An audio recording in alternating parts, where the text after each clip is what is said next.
سلام تعنا يهاب اللي تخطت مدب داميرا انترتينمنت لومي روب 16 سنة زتدالو علتاو زينا انه نمكتتالكم بخبر زعدم يوسف تسفا براني فيلم ارستاتم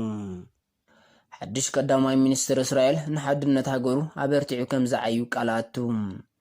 ኦርቶዶክሳዊት ቤተክርስቲያን ኤርትራ ሓድሽ ጳጳስ ቀቢያም አባላት ዘኤል ድረስ ሕብራት ሃገራት ከምኡውን ሕብረት አፍሪካ ኣብ ትግራይ ተኸሲቱ ዘሎ ከቢድ ቅልውላው ቁልጡፍ ፍታሕ ክናደየሉ ይጽውዑም ሱዳን ኣብ መምላእ ካልኣይ ገጽ ዓብዪ ዲጋ ህዳሴ ኣባይ ቅድመ ኩነት ተቐርብ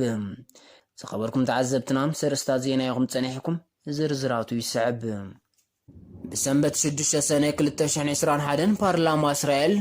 ሱሳብ 59 ሓድሽ ልፍንታዊ መንግስቲ ክምስረት ድምጺ ብምሃቦም በቅጽበት ናብ ስልጣን ዝደየበ ሓድሽ ቀዳማይ ሚኒስትር እስራኤል ናፍታሊ በንተ ሃገሩ ብሰንኪቲ ኣብ ዝሓለፈ 2 ዓመታት ብተደጋጋሚ ግዜ ዝተኻየደ መረጻ ተኸፋፊሉ ዝጸንሐ ህዝባ ሓድነት ክፈጥር ከም ዝጽዕር ቃላት እዩ ቀጺሉ መንተ ህዝቢ ኣበርቲዕ ክሰርሕ ዝበለት ቀዳማይ ሚኒስትር መንግስቱ ኣብ ጽላተ ጥዕናን ትምህርትን ህዝቢ ብዝሓሸ ወጻኢታት ክትጥቀመሉ ዝኽእል ባይታ ከም ዘጣጥሕ ብተወሳኺ ተመባጺዑ በዚ መሰረት ቤት ፍርዲ ሃገር ድሕሪ ዝሃቦ ደገፍ ንሱ ዝመርሖ የማናይ ውድብ ያሚና ንዝመጽእ 3 ዓመታት ኣብ ስልጣን ክጸንሕ እንከሎ ምስኡ ሓቢሩ ልፍንታዊ መንግስቲ ዝቆመ ማእከላይ መርገጽ ዝኽተል ብኤርላንድ ዝምራሕ ሰልፊ የሻቲና ድማ ንዝስዕባ 2 ዓመታት ነታ ሃገር ክመርሓ ምዃኑ ተነጺሩ እዚ ከምዚ ኢሉ እንከሎ ካብ ስልጣኑ ዝተኣለየ ቀዳማይ ሚኒስትር ሃገር ቤንያሚን ናታንያሁ መራሒ የማናዊ ክንፊ ሰልፊ ሉኪድ ኮይኑ ከም ዝቕጽል ማዕከናት ዜና ሃገር ሓቢረን ሲኖዶስ ኦርቶዶክሳዊት ቤተክርስቲያን ኤርትራ አቡነ ቄርሎስ መበል 50 ፓትርያርክ ክኾኑ ከም ዘቕብእዎም ሚኒስትሪ ዜና ኤርትራ ኣፍሊጡ ከም ዝፍለጥ ብሰንኪ ምእጋድን ምውጋዝን ኣብ መሓዩር ናይ ገዛ ዝርከቡ ሳልሳይ ፓትርያርክ ኤርትራ አቡነ አንጦኒዮስ ሲዕቡ ኣብ ሓምለ 2013 ነዘም ኣቦ ካብ መዝነቶም ብምእላይ ንኣቡነ ዲያስቆሮስ ኣብ ታሕሳስ 2015 ራብዓይ ፓትርያርክ ክኾኑ ከም ዝቐብኦም ይዝከር ይኹን እምበር ኣቡነ ዲያስቆሮስ ድሕሪ ሓፂር ግዜ ብሕማም ተሰኒፎም ስለ ዝዓረፉ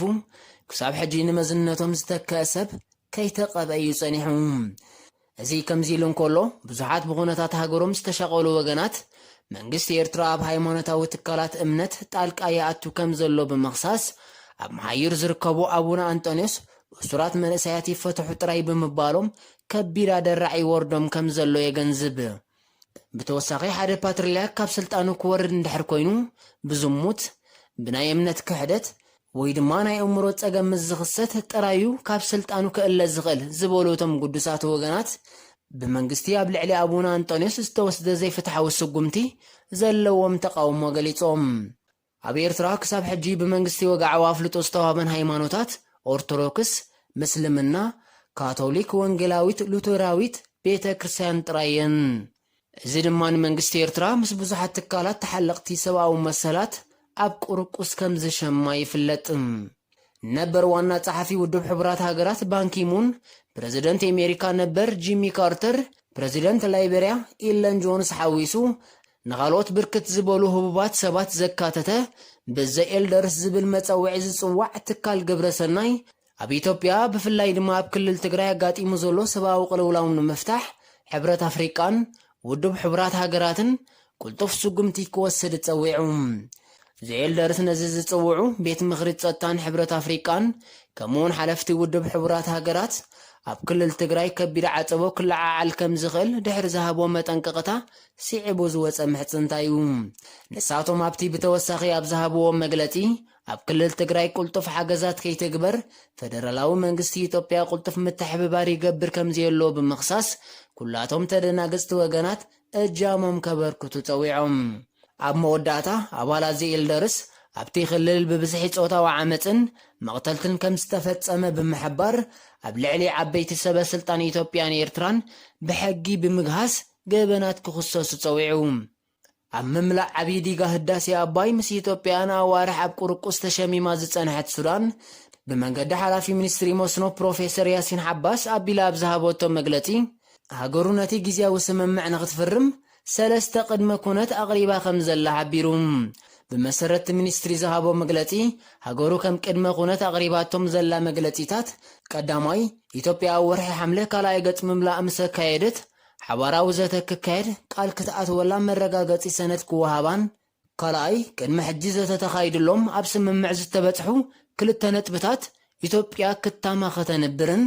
ሳልሳይን ናይ መወዳእታን ቅድመ ኩነት ድማ ድሕሪ ካልኣይ ገጽ ምምላእ ዲጋ አባይ ስሉሳዊ ዘተ معاس معالتي ككايد نصور حبريتا كوهابان زبليو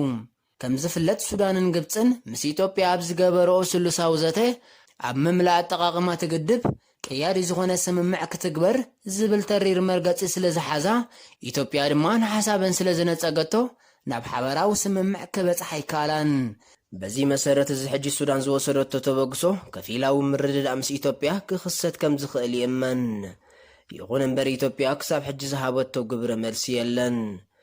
زخبركم تعذبتنا اللوم زبلنا يم زينات تزوم كتعذبوا متنحكم يمنيرم أبكالي تحسوا بخال مدب كسبنا الرغب سلام